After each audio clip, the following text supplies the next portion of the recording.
Hey guys, today we're going to take a look at Deuteronomy chapter 6 because I know with the election coming up and all of my friends are just sort of freaking out, what's going to happen and all that kind of stuff. Listen, I think this is really good to understand.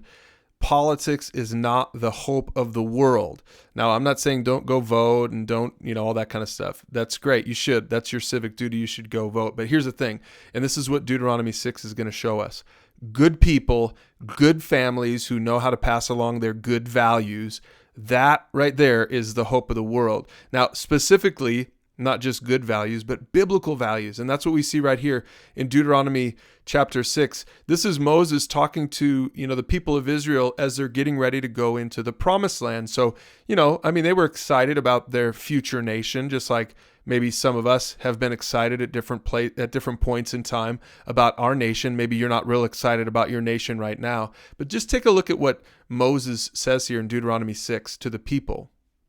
He says, these are the commands, decrees, regulations that the Lord commanded me to teach you. He's talking about the 10 Commandments, which was, kind of like their constitution. He says, obey them in the land you're about to enter and occupy, and then you and your children and grandchildren must fear the Lord your God as long as you live. And if you obey all his decrees and commands, then you will enjoy a long life. I mean, how simple is that right there, right? That if we keep God at the center, if we keep biblical values at the center, now if you're a Christian, you would certainly agree with that if you keep biblical values at the center, then it's going to go well in your culture and your country, right? And this is what I would argue we have been doing previously, and we're not doing it anymore. We're no longer a biblical culture, a biblical society, and that's why there's so much stress for Christians these days is, man, where are we going? What is happening in our culture? But that's just one part of this that I want you to understand. Okay, let's just put that aside for a second. We recognize we've lost sort of the Judeo-Christian basis of our country. But I don't want us to sit here and whine and complain about it. I don't want you to get on Facebook and whine about it and complain about it. That's not going to answer anything. That's not the solution. The solution is right here. Actually, as you scroll a little bit further in Deuteronomy chapter 6, the solution is this. It says this. Look, he says, and you must commit yourselves wholeheartedly to these commands. So if you're a parent or a grandparent, he's talking to you. First of all, you have to buy in to God's word and God's way. You have to buy into a biblical worldview. That's a good way to say it. Have you bought into a biblical worldview? Do you live out a biblical worldview for the people in your home, the people at work, the people at school to see? I hope you do. But look at what he says in verse 7, because this really is what I think should jump out at you, especially if you're a parent or a grandparent.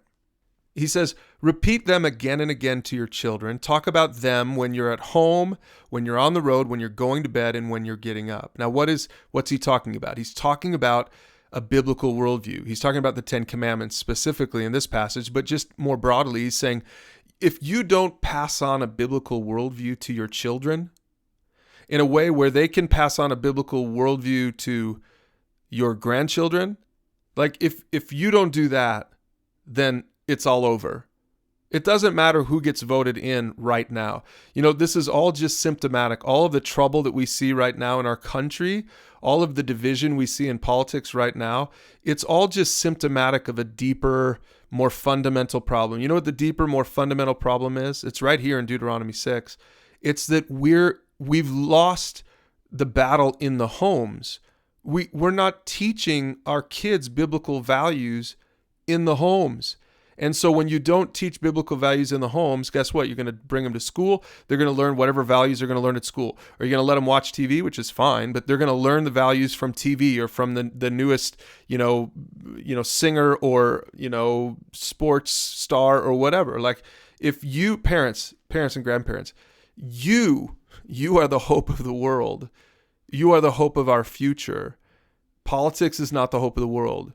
You're the hope of the world. I think that's what Moses is saying here. He's saying when you get to the promised land, pass along your values. Pass on biblical values to your kids. This is why my wife and I, we make a very concerted effort to pass on biblical values one topic at a time to our kids. Now, that's why we've created our tools at pursuegod.org. It's to equip parents, grandparents to pass along biblical values one topic at a time every single week. Use them in your family devotionals. I'll put some links right here so that you can learn how to do that. It's super simple. And this is where the real battlefield is.